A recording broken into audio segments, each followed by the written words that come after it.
Então, eu passo a palavra agora para o professor Ayrton, né, que vai iniciar, né, a sua fala, depois vai passar, então, a palavra para a professora Flávia, e nós vamos... Muito obrigada, professora Ayrton, por ter aceito o convite e auxiliado na organização, e muito obrigada, professora Flávia, por estar aqui conosco nessa noite, né, sendo tão generosa conosco e compartilhando aí os seus conhecimentos com os nossos alunos e professores. Muito obrigada. Então, muito obrigado, Melina, Ana e colegas e alunos. É uma atividade muito relevante para discutir sobre um aspecto de até soberania nacional, né? Avaliação de tecnologia em saúde, desafios e perspectivas no cenário atual.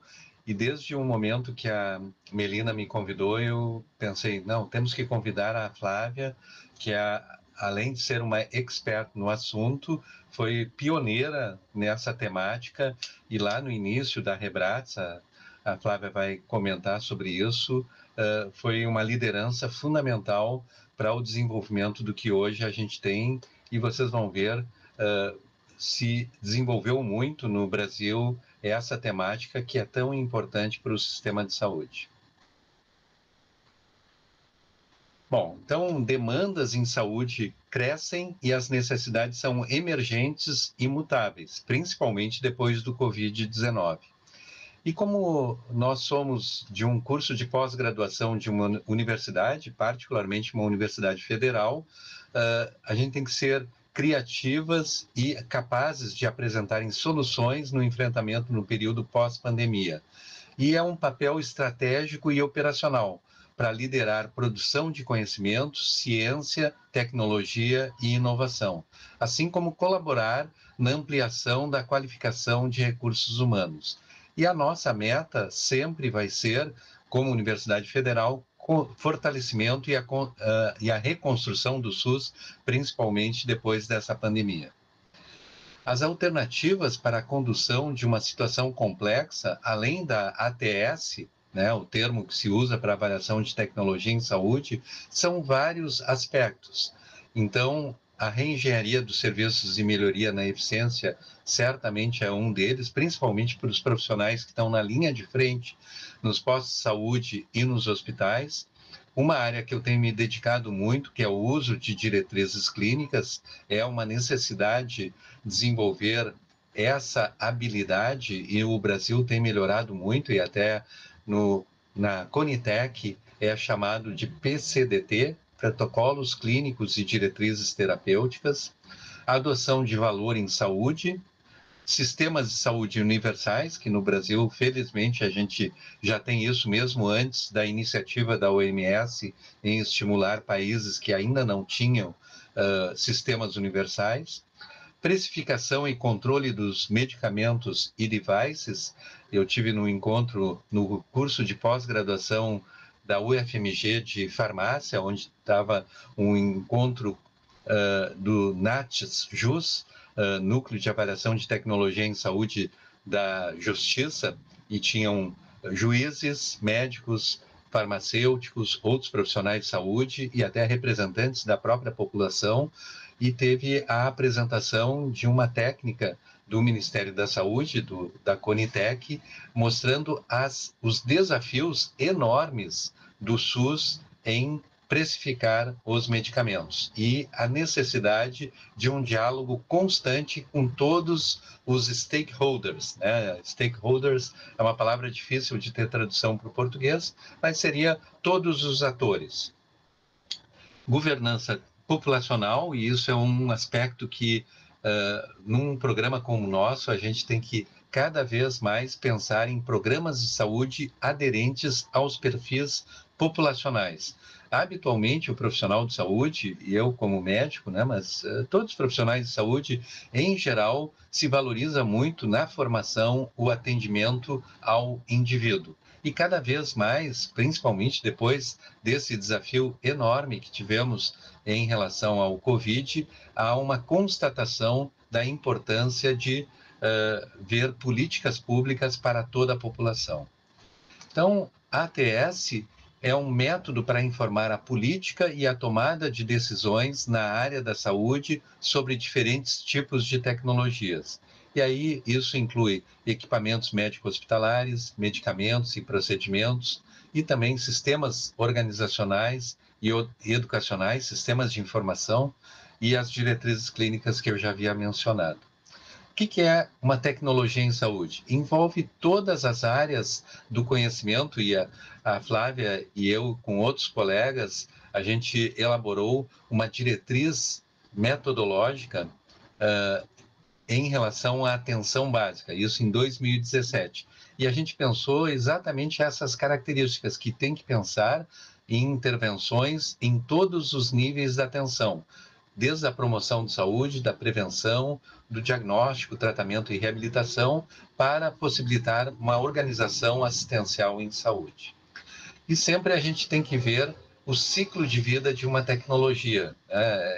Eu sempre, em aula, eu gosto de lembrar a característica do DVD, depois do Blu-ray, e agora é o stream, né? Então, a inovação, a difusão inicial, incorporação, ampla utilização até o abandono.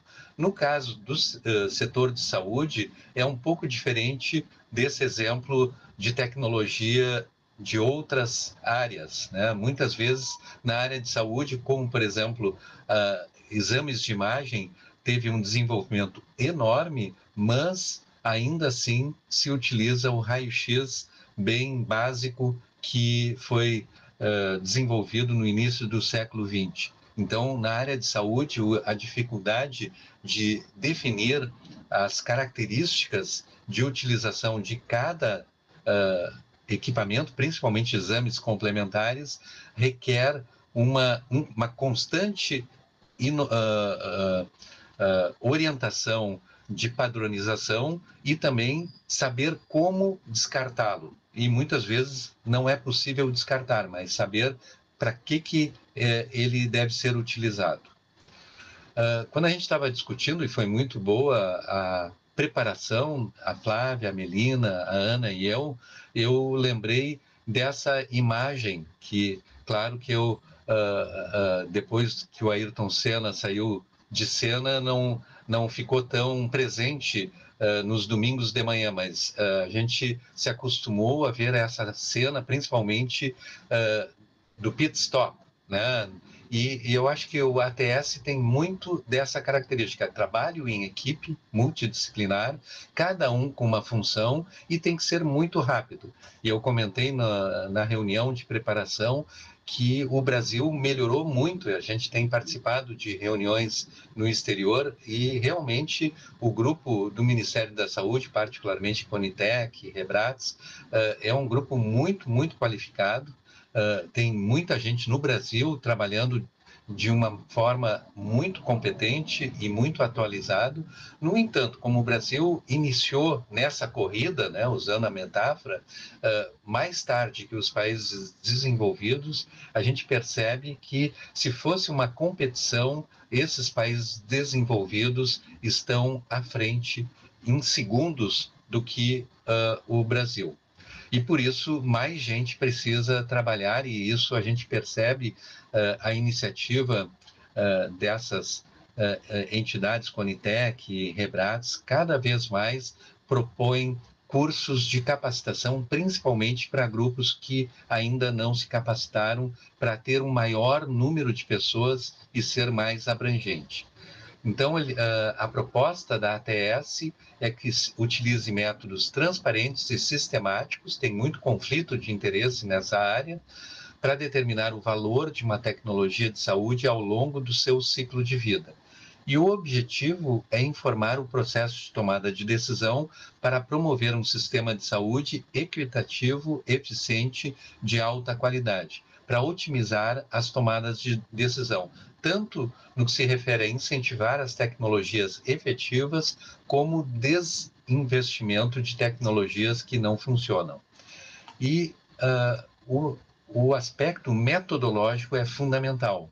E quando eu disse assim que tem melhorado muito a competência sobre o desenvolvimento da ATS, requer muito métodos robustos para avaliar a melhor evidência disponível, que hoje em dia se usa o termo Certainty of Evidence, certeza da evidência, que é utilizado pela plataforma Grade, que tem vários cursos gratuitos, principalmente pelos programas PROAD do Hospital Moinhos de Ventos e do Hospital Alemão Oswaldo Cruz de São Paulo.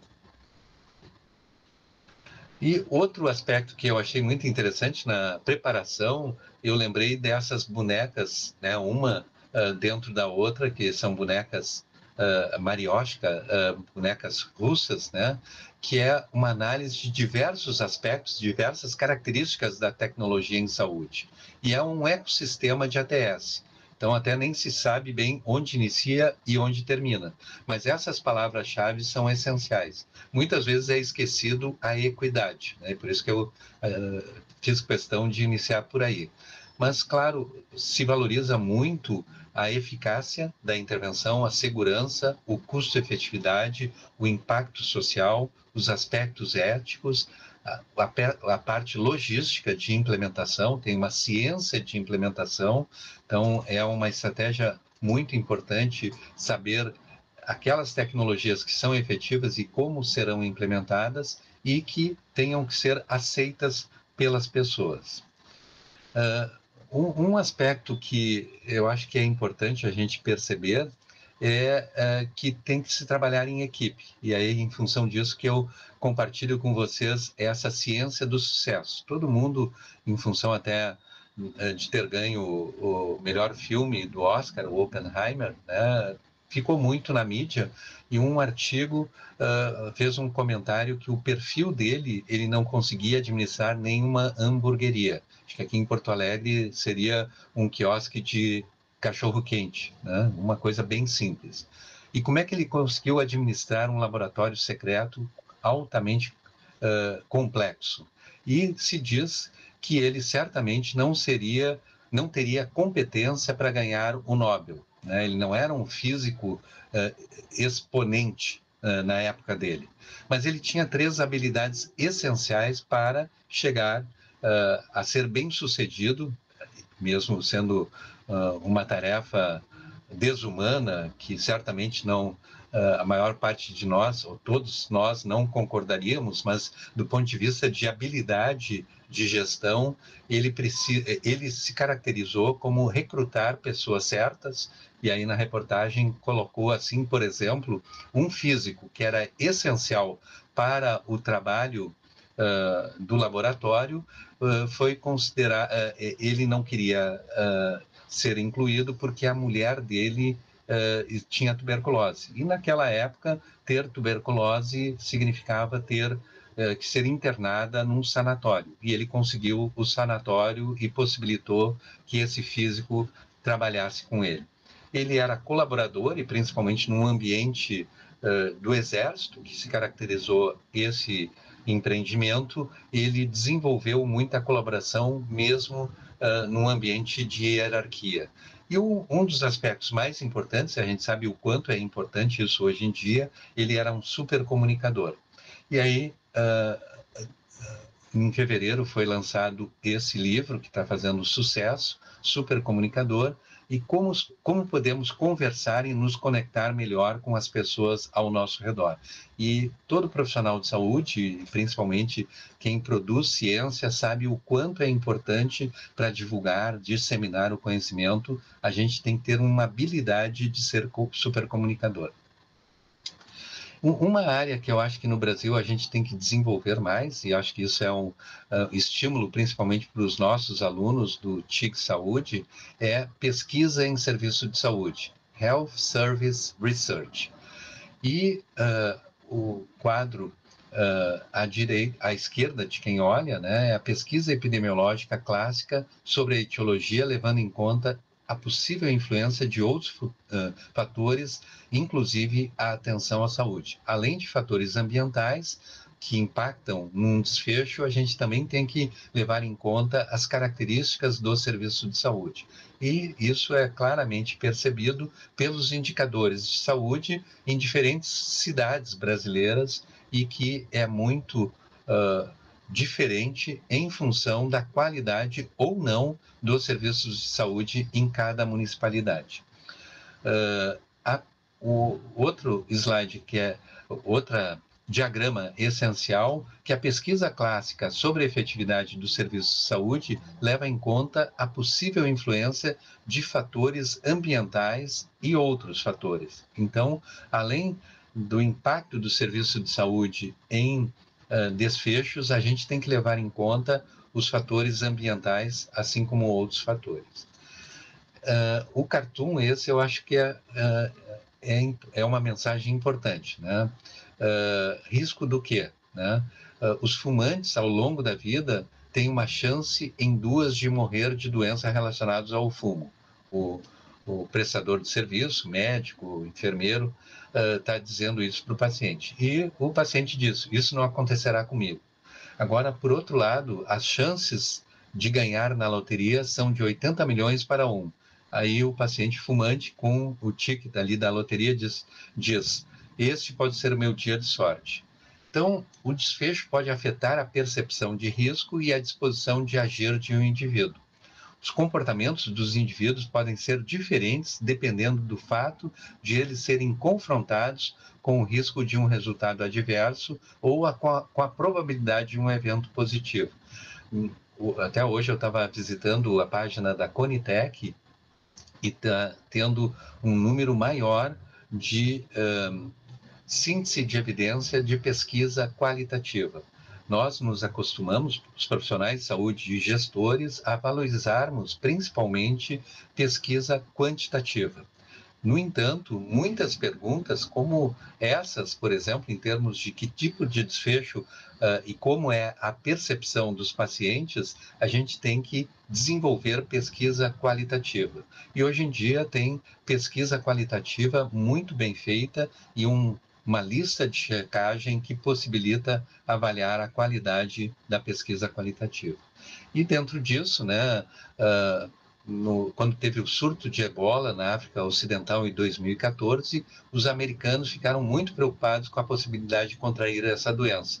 E esse cartoon foi muito feliz, o cartunista, mostrando que os fatores de risco para doença cardiovascular, câncer, são muito mais frequentes do que o potencial risco de ebola. Então, a percepção, devido ao foco de prioridade, muitas vezes é colocado na mídia, e a gente sabe que a infodemia, principalmente depois da pandemia, tem uma série de distorções que acabam impactando negativamente a percepção na qualidade de vida das populações.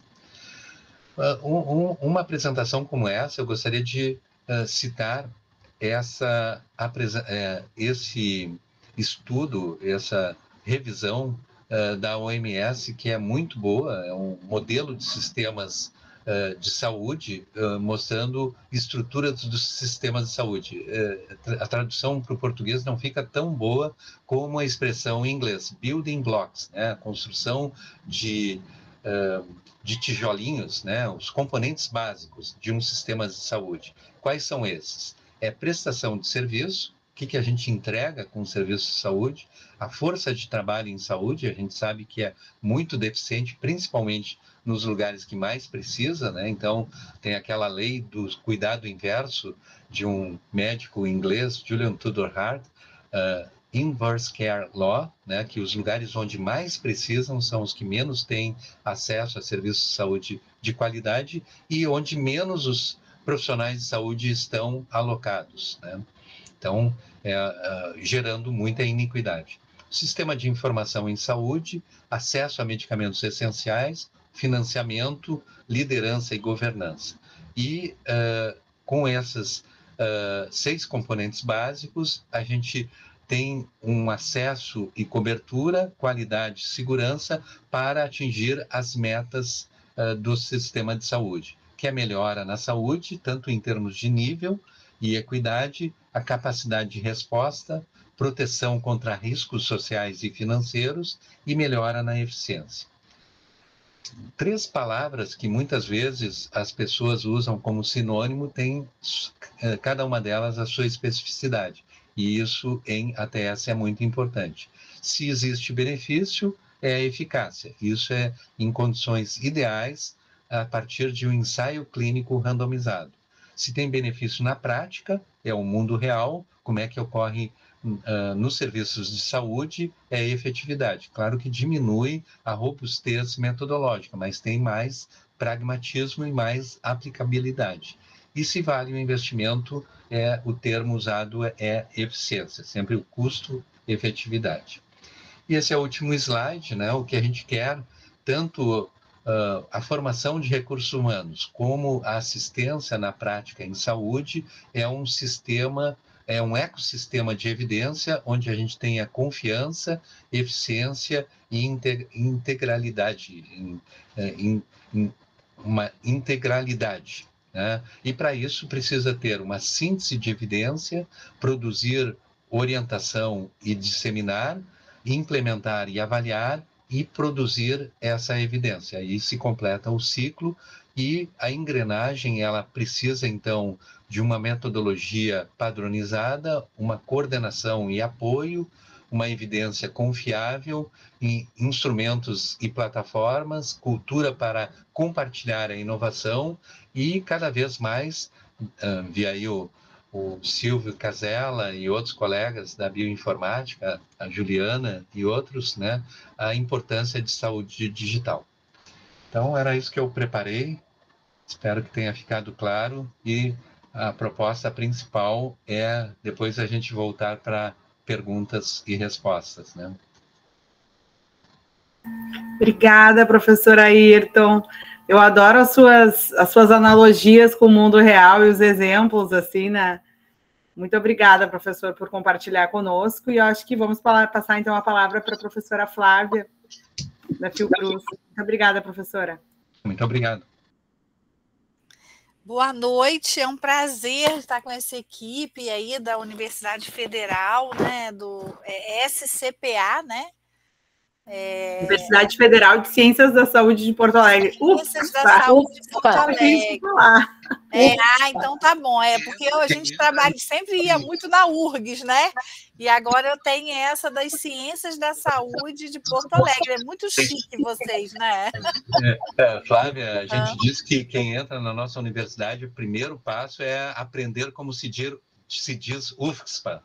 Que é uma disputa. É a Federal da Saúde, a única Federal da Saúde, exatamente, interessantíssimo. Então, de parabéns, é uma honra estar aqui com o professor Ayrton, antigo parceiro de longas datas na construção da política de avaliação e incorporação de tecnologias no Brasil. Conheci a Melinda, a Ana Beatriz, um grande prazer compartilhar com vocês assim, esse histórico, né, da construção de uma política pública.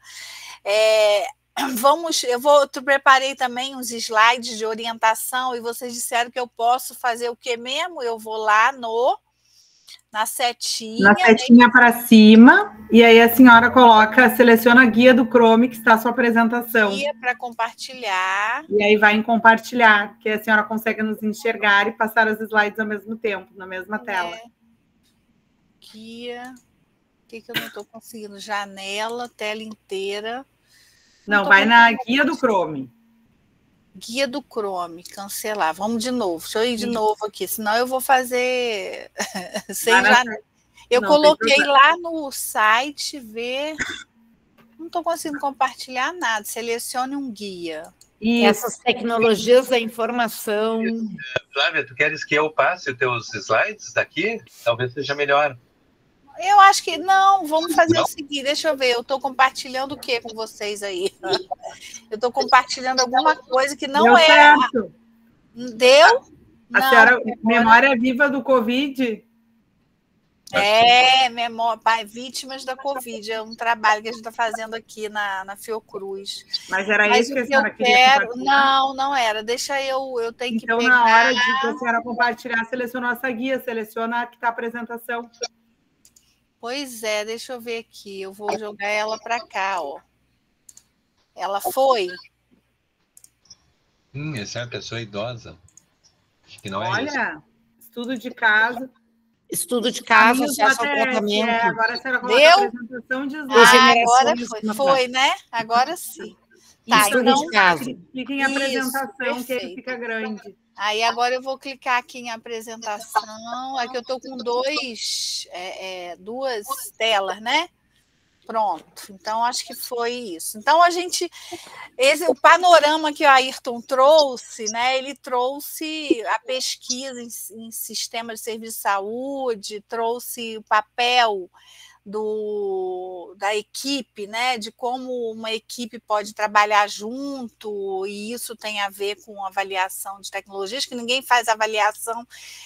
A avaliação de tecnologias exige um julgamento de valor, e ninguém julga valor hoje sem estar com uma equipe interdisciplinar, um trabalho coletivo, né? Então, eu estou assim, buscando coisas, Ayrton, da sua fala aqui, né? E eu creio que quando a gente faz a pesquisa na avaliação das tecnologias, pensando que tecnologias pode ser um produto, um processo, né? Vamos pensar, a gente tem uma prática no Brasil de ser muito produto, porque você tem que pagar uma conta, mas a tecnologia também pode ser um processo, né? Então, buscando lá da apresentação do professor Ayrton, que ele fala que a tecnologia pode ser aplicada onde for, na atenção, na prevenção, na promoção, na recuperação da saúde, cuidado paliativo e etc. e tal. E você pode ter tecnologia de produto ou de processo.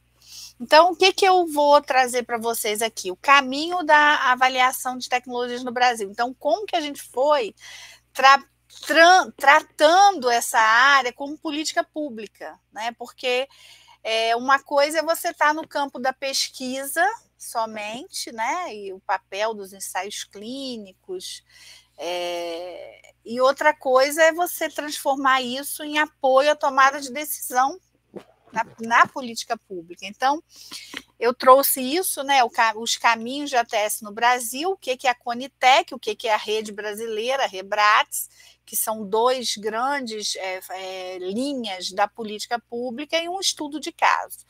Eu atuo no setor público há muito tempo, não tenho nenhum interesse, não tenho conflitos comerciais com nenhum conteúdo desse, né? Isso é uma característica também do Ayrton, né? E nós somos, SUS dependente, né? Vamos dizer assim, né? Então, a gente trabalha para um sistema único de saúde e tem uma lei orgânica aí que a gente luta por ela, de vez em quando tem cenários de querer reduzir isso, mas, na verdade, a gente luta por ela, e a política de avaliação de tecnologia em saúde também é uma luta pelo SUS, tá? Porque ele é um sistema de proteção social, não deixa de ser, né? Um sistema público, universal, que pretende ser universal, que pelo menos atende a todos, é um sistema de proteção pública. Então, é nesse contexto que está inserido a política de avaliação de tecnologias, e a gente tem uns marcos aqui que começa como política pública a partir de 2003. Antes de 2003, você tinha ações esparsas em universidades, você tinha diretrizes no Ministério da Saúde, fazendo até um professor aí do Sul, que é o Paulo Picon, da URGS, né, que trabalhava com o Ministério para as diretrizes e tal, antes de 2003. Tinha iniciando coisas na Anvisa, com a CEMED, com a Câmara Técnica de precificação de medicamentos, mas em 2003 se cria um conselho dentro do Ministério da Saúde e um grupo de trabalho. Para quê?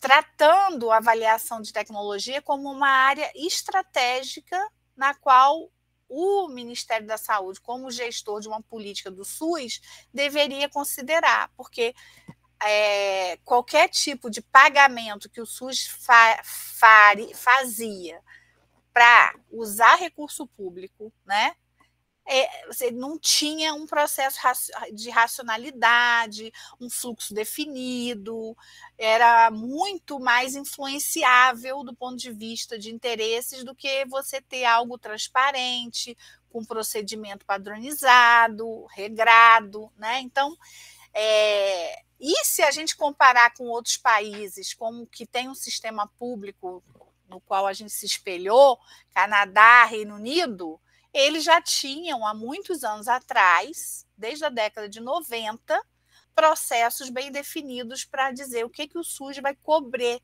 cobertura do SUS, o que o SUS vai pagar. Então, o que é avaliação de tecnologia em saúde? É um processo político de pesquisa e de política, né, com critérios definidos, que o professor Ayrton colocou, alguns, a maioria, e falou do critério ambiental, que foi acrescentado depois, para apoiar a tomada de decisão. Então, tem isso aqui, esse slide vai ficar para vocês, então você tem uma agenda construída aí, né, dentro do Ministério da Saúde, mas também você tem uma judicialização que foi crescendo, porque as pessoas queriam saber por que o SUS ia pagar ou não determinada procedimento e foram pedindo na justiça, né? Porque você não tinha um processo transparente e você tinha também dentro do Congresso Nacional projetos de lei. Então, é aquela coisa do ciclo de políticas na qual você vê uma janela de oportunidade para se criar alguma coisa bem rápida. Então, foi rápido, pensando aí em 2011, né, que foi quando sai a lei, foi bem rápido o processo de estabelecer uma mudança na lei orgânica brasileira, na lei 8.080, tá? E aí, o que é importante aqui vocês marcarem bem, porque pela questão da gestão e tudo que é o foco do grupo, né, do mestrado, etc. Quando você coloca uma política de avaliação e gestão de tecnologias, a gente criou esse termo gestão de tecnologias, porque não inclui só avaliação, inclui a avaliação no ciclo de vida, inclui a entrada na cobertura do SUS, que é que o SUS vai pagar, inclui a retirada, o desempenho, a implementação. Então, inclui não é só incorporar, é todo o resto que tem que ser feito. E você avalia em vários pontos do processo, não só quando entra. Então, por isso que o nome que foi batizado como Política de Gestão das Tecnologias em Saúde no SUS. Então, qual a ideia? Eu quero maximizar benefícios de saúde, né? Vamos pegar aqui o que o Ayrton falou sobre benefícios. Maximizar benefícios de saúde. Sim, mas vai ser obtido como? Com os recursos disponíveis, né? Então, aqui tem uma questão de eficiência, né? Assegurando o quê? Acesso da população. A quê? A tecnologias, mas qualquer uma? Não. Não, as tecnologias que são efetivas, quer dizer, que funcionam e que são seguras. E, principalmente, em condições de equidade. Então, esse enunciado aqui foi feito há muito tempo atrás, época de 2005, quando o Ayrton diz que eu estava lá nos bastidores, né? Isso aqui nós ficamos um dia só para fazer essa frase, tá? Porque teria que incluir vários critérios. Você está botando benefício, maximização, recurso, acesso, efetividade, segurança, equidade aqui dentro de um conceito, numa frase só. Esse é o que a gente busca. Será que é assim que acontece? Eu acho que isso é uma boa pergunta para vocês que estão aí com os projetos e tudo, né? Analisar esse perfil de incorporação da Conitec, se a gente está realmente com essa equidade que deveríamos ter. Então, começa a primeira pergunta para vocês, né? O que vocês acham do perfil de incorporação no Brasil do SUS? Estamos com a equidade que deveríamos ter? E aí, dentro dessa política, duas estratégias foram fundamentais. Rebrates, O que é a Rebrates? Colaboração. Lembra do que o professor Ayrton falou? Olha, vamos fazer colaborações. Então, a rede brasileira, hoje, tem mais de 100 instituições, né, que são, a gente chama núcleos, NATs, e eles são NATs, por exemplo, a universidade pode ser um NATs, né? Pode a Secretaria de Saúde, um grupo de pesquisa, né? Então, eles têm uma regrinha, uma regra. Tem uma regra para ser NATs, né? E está no site da Rebrates, tem várias informações para quem quiser saber mais. Eu até coloquei aqui a propaganda do nosso mestrado, que está no ar, né? Que é um mestrado temático em avaliação de tecnologias, que nós estamos lançando esse ano, um projeto que foi financiado pelo Ministério a partir de uma chamada pública do ano passado, do ano de 2022, e aí a gente está no ar aqui com esse mestrado, mas é para o pessoal do Norte, Nordeste e Centro-Oeste, que são os vazios, né, de formação. Então, o outro marco legal importante aqui foi a lei de 2011, que é o que eu falei para vocês, né? A gente tem uma sequência aí, e foi muito rápido, com menos de 10 anos que o Ministério da Saúde começou a liderar o processo, a gente já conseguiu uma lei que modifica as regras de incorporação, que não existiam, na verdade. Então, ela altera a Lei 8.080, essa Lei 12.401 de 2011. E ela tem uma história interessante, porque eram 2 deputados que tinham projetos diferentes, e aí o Reinaldo Guimarães, que era o secretário da época de Ciência e Tecnologia do Ministério, teve que juntar, né, e a negociação de algumas cláusulas e tal.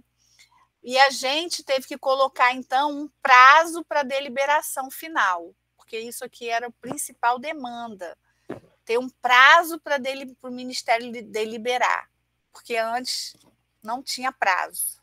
Hoje é 180 dias, né?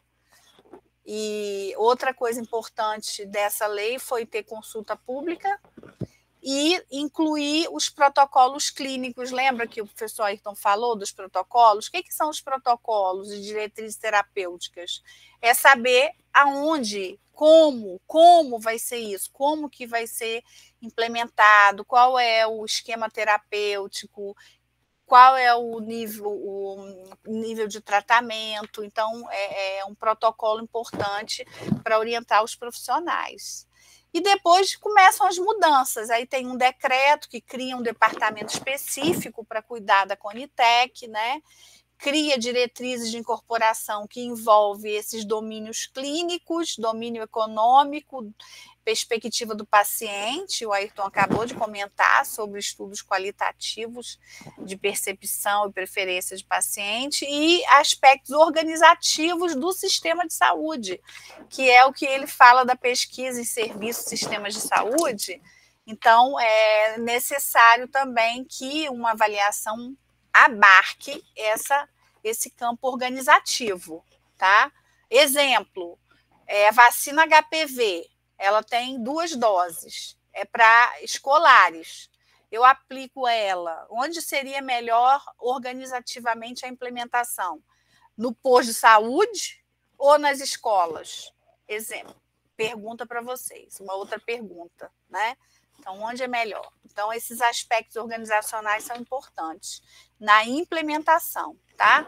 E aí tem essa Rebrates, essa rede brasileira, ela mudou de direcionamento em 2019, porque ela ficava em outra área do Ministério e depois ela foi para a mesma área da Conitec para dar maior colaboração entre os membros da Rebrates e os processos decisórios. Isso ficou muito bom. E aqui tem as novidades de 2022, que a Lei 12.401 muda um pouco a lei principal, a Lei 14.312, muda a Lei 12.401, praticamente 10 anos depois. Por quê? Primeira coisa, a questão do off-label. Outra pergunta para vocês, algo que é off-label, que é fora da bula. Inclui ou não inclui no SUS? Deixa aí essa pergunta. Inclui também a distribuição dos processos para os núcleos da Rebrates, porque estava muito restrito, estava muito poucos colaboradores trabalhando e precisava expandir. E uma coisa importantíssima que permite que o Ministério crie alguns parâmetros de custo-efetividade. E aí, também em 2022, a Conitec cuidava de tudo, era uma comissão que cuidava de tudo que é pauta. E aí, em 2022, em função das especificidades, se criou a Conitec por pauta de medicamento, pauta de produtos e procedimentos, que entra aqui os equipamentos, né, médicos, e a pauta do protocolo clínico, né? E amplia também o número de representações, porque antes não tinha os núcleos de ETS e não tinha o Conselho Nacional de Justiça, Ministério Público, defensorias. E hoje entra o Ministério Público, o Conselho Nacional de Justiça, Defensoria, sem direito a voto, né?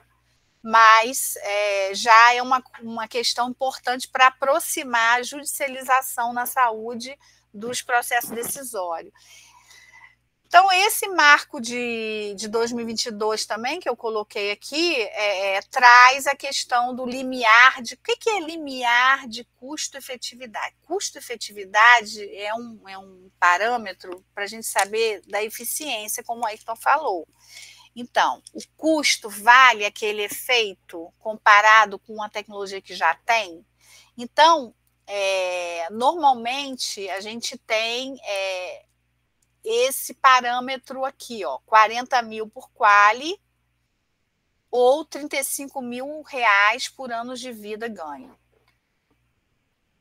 E esse limiar aqui, ele não é definitivo igual ao Reino Unido. O Reino Unido tem uma faixa de limite que tudo que tiver dentro daquela faixa ali vai ser incluído no sistema inglês. No Brasil, não. Além desse critério, tem vários outros critérios que precisam ser vistos, né? Precisam ser vistos, tá? E aqui é uma coisa importante, que isso aqui não se aplica para tecnologias gênicas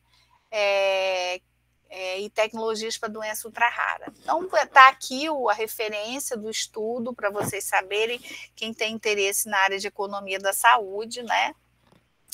E aqui a gente começa, quando a gente bota aqui no Google, mexe um pouco no layout aqui, ó.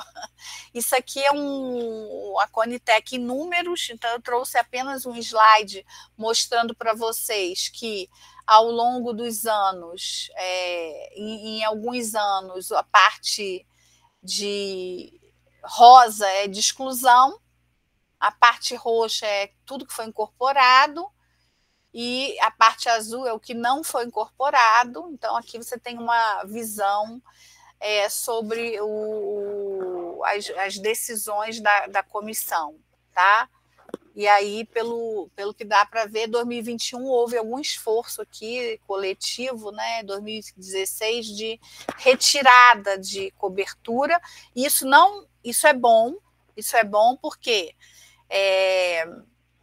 o desinvestimento que a gente fala, porque a tabela do SUS às vezes ela é muito ampla, né?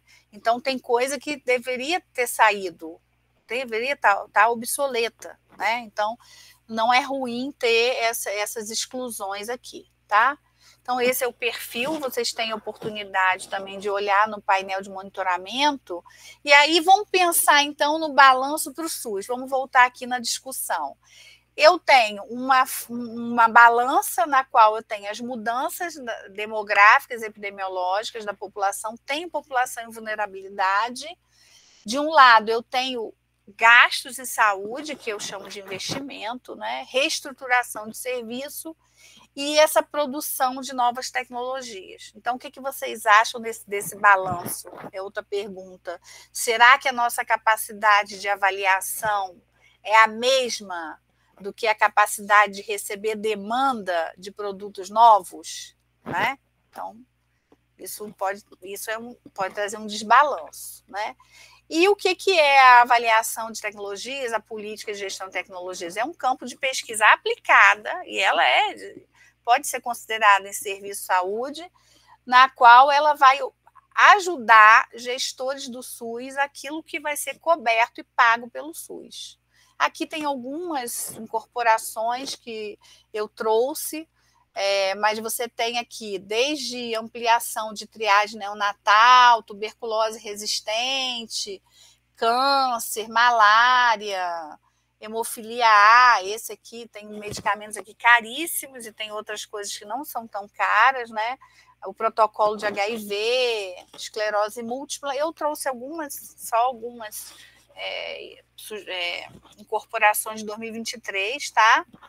E vou discutir o estudo de caso, porque eu estou preocupado com a hora, a gente sempre tem, né, a questão da hora aqui. Mas eu quero trazer esse estudo de caso aqui do tratamento de degeneração macular no idoso. Então, isso aqui, em 2008, se descobriu que um medicamento chamado bevacizumab, que era para câncer de colo de intestino, servia para neovascularização da retina, dos vasos da retina.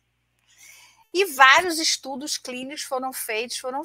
O que a empresa fez? Uma empresa que detinha a patente do bevacizumab, que era a Roche, se juntou com a Novartis e fizeram um acordo de compra e venda, na qual a Roche não iria fazer dosagem, vazamento, para dosagem da aplicação na retina, que é 1 graminha.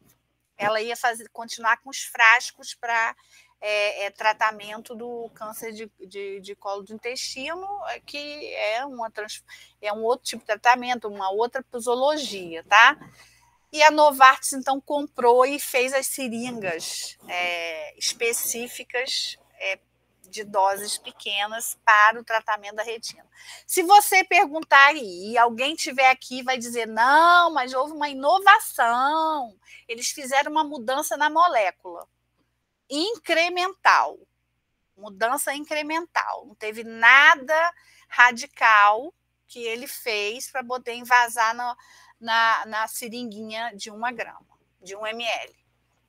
Então, houve esse problema aí. Agora você pensa comigo, o idoso, né, a população brasileira tem envelhecido, o que mais a gente precisa é tratar do olho, a cegueira do idoso por degeneração da mácula é alta no Brasil, por retinopatia diabética, vários outros problemas, então você tem uma prevalência de cegueira no Brasil, tem aumentado, porque a população tem aumentado.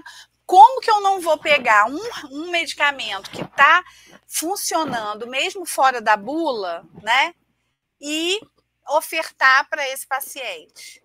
Veja, então, uma questão de equidade aí, uma questão de oportunidade, é fora da bula. Todos os países já estavam fazendo isso. Aí, em 2011, a gente recomenda, só que barrou na Anvisa. A Anvisa demorou 5 anos, olha aqui, ó, de 2011 até 2016, demorou 5 anos para autorizar o uso off-label. 5 anos. Enquanto isso, o que estava acontecendo? No âmbito dos hospitais, para fins de pesquisa, os oftalmologistas estavam fazendo, né? E assim vai. Em 2018, a Anvisa desautoriza, porque disse que não tinha estudos, ninguém provou que funcionava. A Conitec, em 2022, inclui o Aflibercept e o ranibizumab. E, na consulta pública, São Paulo, que é um município que já aplicava há muitos anos o bevacizumab fracionado, solicita manter, então, o bevacizumab. Então, esse estudo de caso é muito concreto, assim, para a gente ver a importância de um olhar de equidade para populações em vulnerabilidade, né, de uma doença que tem transcendência como a cegueira, e da ação da política pública. Porque aí, no protocolo clínico de diretriz terapêutica, ficaram as 3 opções: permanecer o bevacizumab, mesmo off-label, e entrar os outros 2 medicamentos que, ao longo do tempo, também foram perdendo patente, tendo outros medicamentos, naturalmente. E aí, essa lei de 2022, que aceitou o uso off-label para casos prioritários, ajudou, né? Porque, independente da Anvisa, embora eu tenha uma dó que isso aconteça, né? Que o olhar da Anvisa talvez deveria ser um pouco mais ativo, né?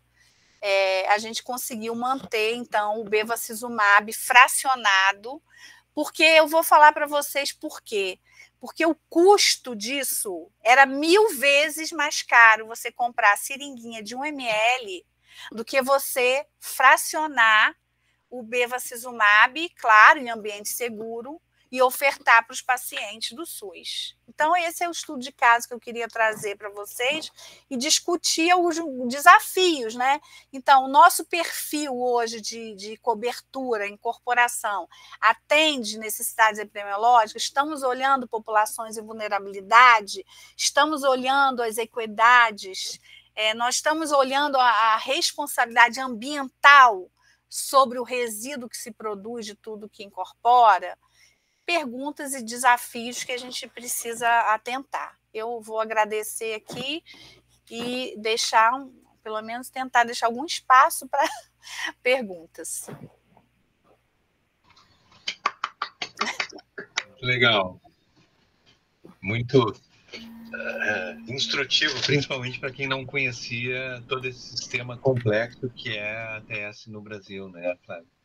E aos poucos nós vamos ganhando força, né? Hoje, se você pensar que nós estamos em 2024 e começamos a mais ou menos lá 2023, o início de tudo e tal, nós estamos um adulto jovem. Ai. Talvez não consigamos mudar tão rápido assim as rodas do automobilismo, né? Mas Professora, deixa eu lhe agradecer também, porque no dia que nós conversamos já aprendi muita coisa e hoje a senhora trouxe mais informações, algumas complementares ao que nós já havíamos discutido. Gostaria de agradecer, né, tantas coisas importantes, informações importantes para os nossos gestores em saúde e também para quem trabalha na saúde na ponta e também na tecnologia em si, né? Eu acho que uma questão assim que a gente tinha conversado, né? Claro, a gente não tem muito tempo, aí a previsão é de 1 hora, mas nas questões éticas, né, relacionadas, assim, não sei se mais alguém tem alguma pergunta, mas eu fiquei com essa pulguinha, assim, né, atrás da orelha, como que fica a questão ética na aprovação desses medicamentos, né, pela Rebrates? Então, a Rebrates faz muitos estudos para a Conitec, né? E, normalmente, a gente aqui é um dos que fazemos estudos, a gente assina um termo de declaração de conflito de interesse. Por isso que eu até botei o meu lá, né? Então, se a pessoa vai trabalhar para cada tema, ela tem que assinar uma declaração dos possíveis conflitos de interesse, e claro que a equipe lá da Conitec, né, avalia se vai permanecer com aquele parecerista ou não, porque pode haver, né? E aí é a questão da honestidade, né? O ônus da prova é nosso, né? Porque a sociedade brasileira ela está julgando e antes da pessoa. Já repararam isso? Nós estamos com a sociedade muito confusa, na minha opinião, né? Porque, primeiro, muita desconfiança e você não consegue. Assumo que eu declaro quais são os meus conflitos, ou que eu não tenho, ou que eu tenho em qual parte. Existe uma ficha. E o ônus da prova É isso, ninguém vai questionar uma declaração feita, certo? Então, é muito na confiança e na lisura, porque como somos todos avaliadores, fazemos parte de uma rede, então existe uma lisura muito grande. Então, o próprio parecerista, quando ele tem conflito, ele mesmo vai dizer, não posso avaliar isso aqui, né? Mas nós, por exemplo, aqui da Fiocruz, só trabalhamos para o setor público. Então, é muito difícil a gente ter conflito, né?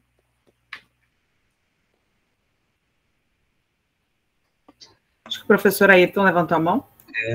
Sabe que com a tua apresentação e isso que tu está falando agora sobre o conflito de interesse, pela pergunta da Melina, me ocorreu um aspecto que tem acontecido com vários hospitais privados, é buscar gestores de outras áreas para atingir as metas. Pessoas que têm experiência na fabricação de tratores, na fabricação de algum elemento que não tem nada a ver com a área de saúde e são contratados para atingir metas na área de saúde. E aí o embate é muito grande entre os profissionais de saúde e esses gestores. E aí isso é um problema ético, né? Tem sustentabilidade, né? São contratadas essas pessoas para atingir metas financeiras, mas a área de saúde a gente sabe que tem outras, o processo é diferente, né? Não sei, até a Melina e outros colegas que são da área de administração poderiam também entrar nessa discussão ética, né? Que não sei se tu tem visto isso em outros lugares também, Flávia, em outros hospitais no país. Pois é, não acompanho muito, né, a gestão hospitalar, né, não sei, mas sempre quando você tem o lucro, né, guiando, é muito difícil. Saúde hoje virou mercado, né? Certo. Não é mais saúde, né, é mercado da doença. Trazendo um pouquinho a visão do administrador, né? O professor Ayrton trouxe a situação que ocorre desses gestores virem da indústria, né? Eu mesmo iniciei minha carreira na indústria e eu acho que a grande diferença, pelo menos que eu percebo, assim, né, 15 anos depois atuando na área da saúde, é que, desculpa, tem conhecimentos que são muito específicos. Então, quem tem uma formação em administração, até engenharia de produção, enfim, qualquer área que não seja da saúde, precisa se apropriar muito dessa realidade, né, para realmente atender as necessidades desses clientes, nesses pacientes, e também dos stakeholders que o professor Ayrton falou. Por exemplo, se eu sou uma instituição com fins lucrativos, se eu sou uma companhia, né, de capital aberto, também tem outros interesses envolvidos, mas nós temos que ter o cuidado ético com, né, os princípios que regem esse serviço, né, com os juramentos que foram feitos pelos profissionais que prestam o serviço no local. E quando a gente fala, e eu fiz a pergunta sobre a ética, né? Quando a gente fala de avaliações de tecnologias, né? A gente sabe que tem um volume, né, financeiro, né, vultuoso envolvido, né, nesses processos. E assim, essas possibilidades de ganhos, né? Se não for feito realmente com muita lisura, isso abre espaço, né? Fica uma área, né, meio assim difícil que são pessoas experts que estão fazendo isso, né? Quem queria falar que aquele expert não está dando, né, a informação correta. Então, realmente tem que ser na confiabilidade dessa fonte, né, desse expert.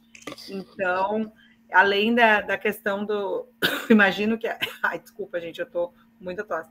Que a Rebrates, né, pegue profissionais, né, E eu fiquei muito tranquila depois da reunião que fiz com vocês em relação ao SUS, que eu vi, nossa, realmente tem todo um cuidado, né, de avaliação da questão da eficácia e custo-efetividade antes desse produto ser aprovado e esses valores serem pagos por toda a sociedade, na realidade, né? Então, é algo assim, e além do impacto na saúde do paciente, né? Principalmente, né, o impacto na saúde do paciente. Então, é algo realmente que a gente sabe, assim, né, de histórias que escuta, né, até a gente comentou na reunião, né, de documentários que mostram, né, pessoas envolvidas em análise de processo que depois acabam se vinculando, né, àquela indústria, né? Então, realmente, não sei se tem alguma cláusula que a pessoa não pode atuar naquele segmento por determinado tempo, algo assim, né? Porque em determinados locais tem cláusulas, né? Se você vende, por exemplo, uma empresa, você não pode atuar naquele ramo daquela empresa específico por 5 anos, né? Porque também tem isso, hoje eu não atuo, mas eu posso sair e passar a ser presidente daquela empresa daqui a 2 anos, né? Então... Isso é uma questão para ser vista, viu? Uma boa questão, eu não sei te dizer, né, sobre isso. Agora, o comentário sobre o expert, né? O expert, ele também tem muita influência, né, do que é novo, né? Agora, a gente trabalha muito com metodologista,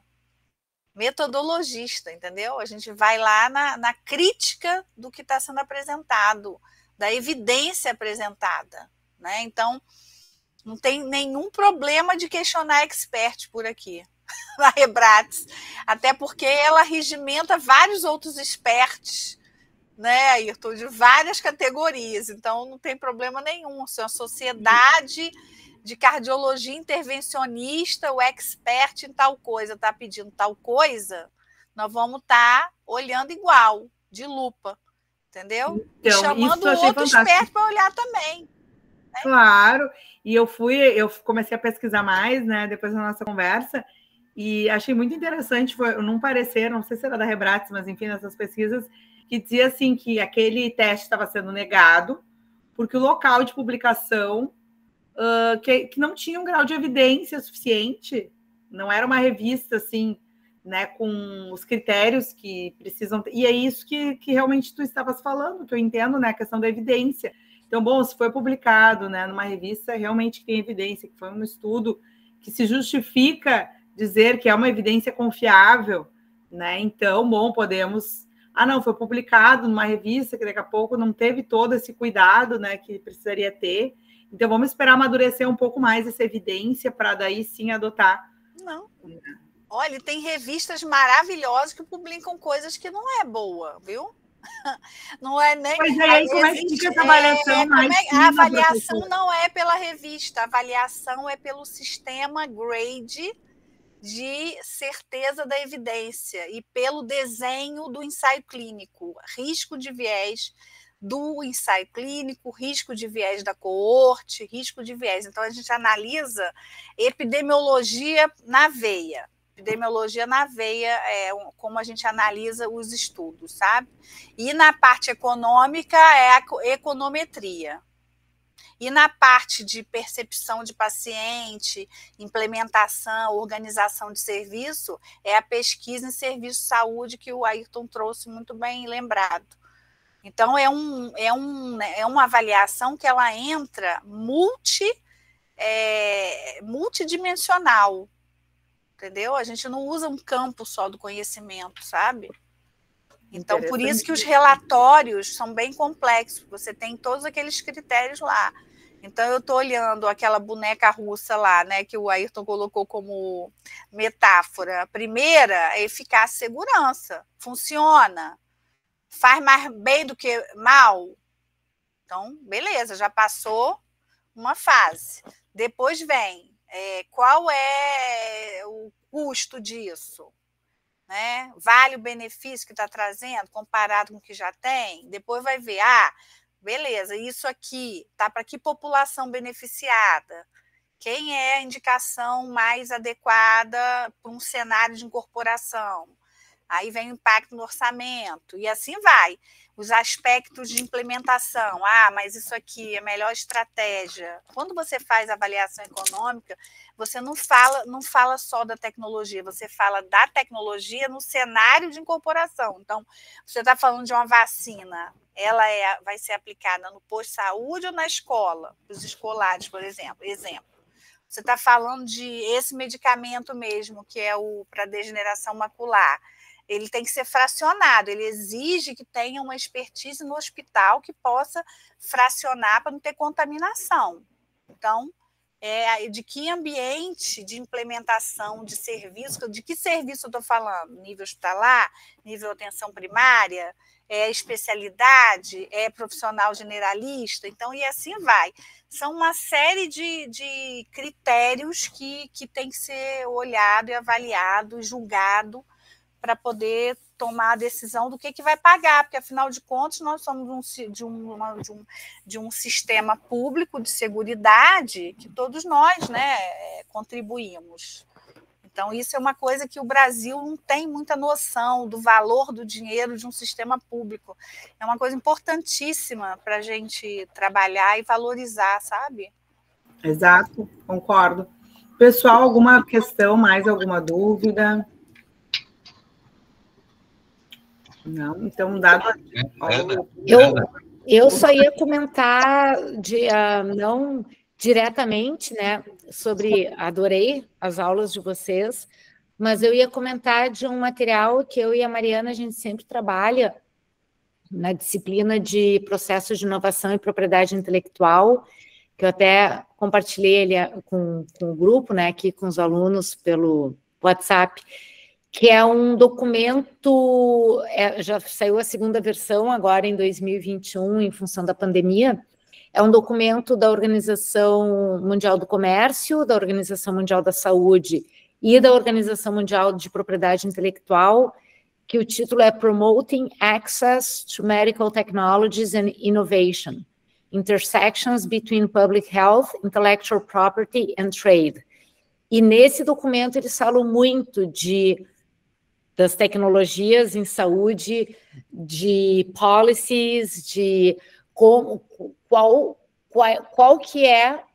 quais são os bastidores por trás de todos esses acessos a tecnologias, as decisões de cada governo, de cada país, de quais tecnologias desenvolver ou obter de outros países, como se dão todos os trâmites na parte comercial pela Organização Mundial do Comércio, tudo que envolve de propriedade intelectual, né? Então, não é apenas...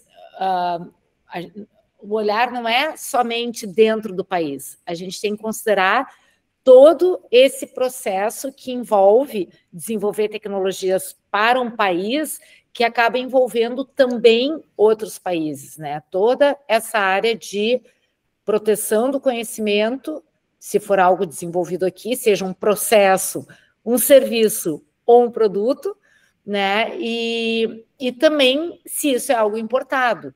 Então, muitas vezes também o país não tem acesso a uma determinada tecnologia também por questões diplomáticas, né, e políticas, não apenas por falta de interesse ou falta de vontade, né? Então, por exemplo, essas últimas 2 semanas está dando o que falar o atraso das vacinas de Covid, mas foi uma questão também de toda a burocracia por trás da licitação das farmacêuticas que produzem lá fora, e ficou a Pfizer entrando com processo porque a Moderna que tinha ganho a licitação por R$100 mil de diferença no mesmo número de doses, aí a Pfizer entrou com processo, isso tudo atrasou a compra, e aí, além disso, é uma coisa que a gente sempre comenta, o país não tem uma indústria de base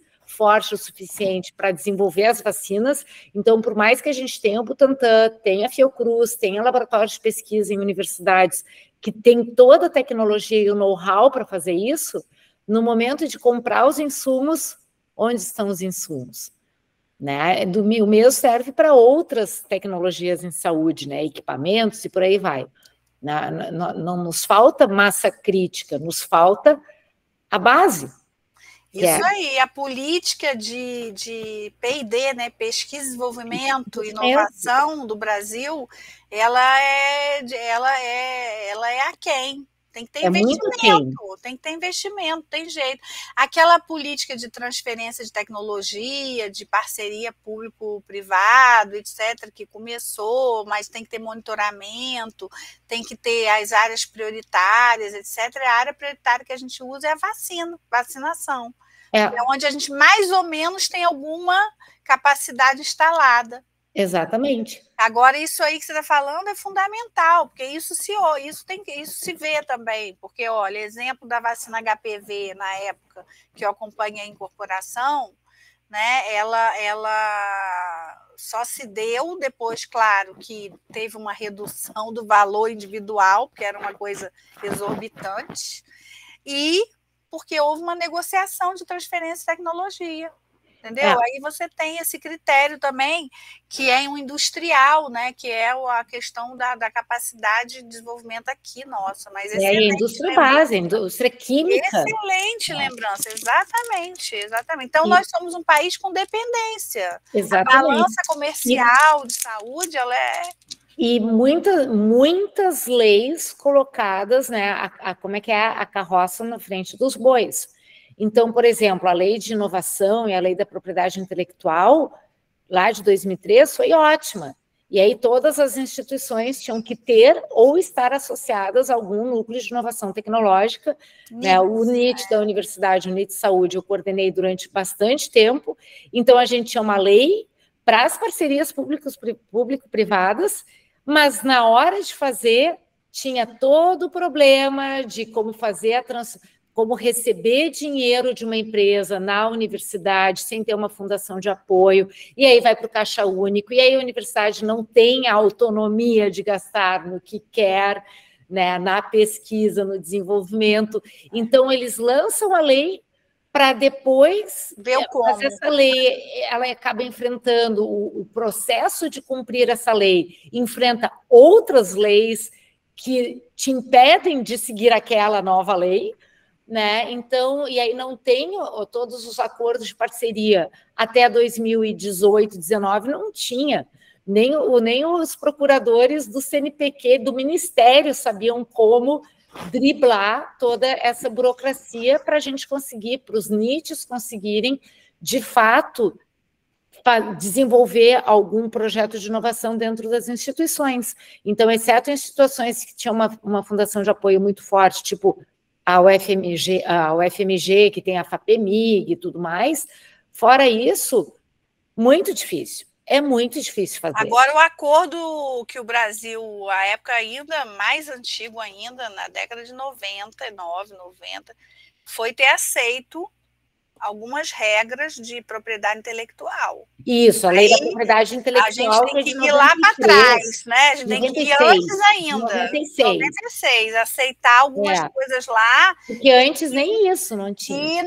Que desprotegem o Brasil em função da dependência. E assim, né, para quem não é da área, a lei de patentes surgiu em Veneza em 1400 e pouco. Pois é. Por causa dos vidros de Murano. Então, e a gente em 1996, aceita proteção uma de lei propriedade de patente intelectual que ia afetar toda a nossa área de saúde e outras áreas, porque a gente aceita coisas assim que teria que ter coragem para dizer não ali.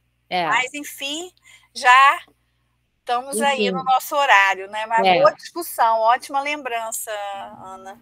Muito bem, pessoal. Não sei se tem mais alguma pergunta. Eu acho o Lucas estava com a mãozinha levantada, não sei se ele desistiu. Pois é, eu acho que... Não se sei, der Lucas, tempo... Uma pergunta, pode? Por favor, vai ser a última, pelo jeito. Não, ali em relação às ATS, né? Principalmente ali em relação aos tópicos da economia e dos serviços em saúde. Qual que você, Flávia, e demais professores acham que são pontos que a gente pode explorar daqui para frente, assim, na nossa geração ainda, pelo menos, né? Pontos mais cirúrgicos que a gente possa começar a trabalhar, que a gente ainda possa ver, de alguma forma, o resultado do que a gente fez.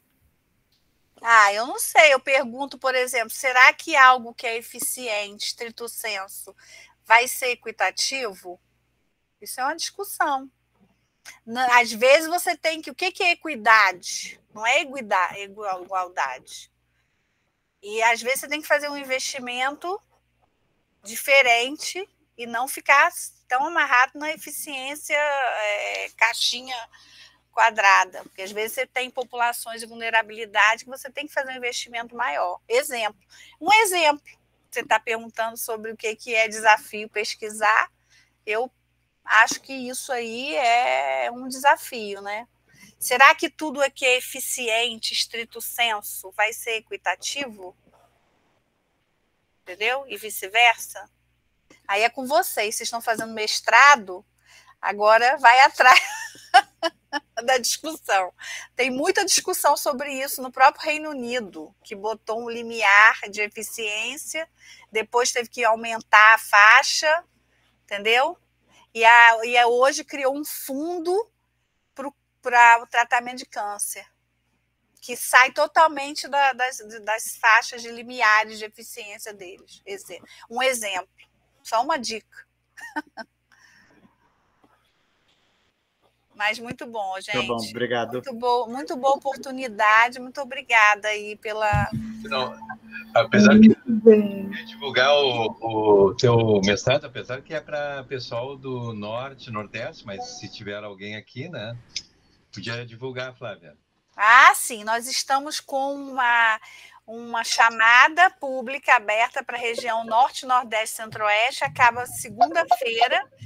É um financiamento do Ministério da Saúde, de um edital que eu participei há 2 anos atrás, e agora que veio o financiamento, e a gente vai pagar, né, a vinda do pessoal do Norte, Nordeste, Centro-Oeste para 8 encontros presenciais, e o restante vai ser síncrono. Então, é uma oportunidade, né, para quem tem interesse aí. Muito bem. Então, mas não pega a região sul, mas se tiver um colega que ainda, né, que trabalhe, que atue na região Norte, Nordeste, Centro-Oeste, pode se inscrever. Tá bem, então.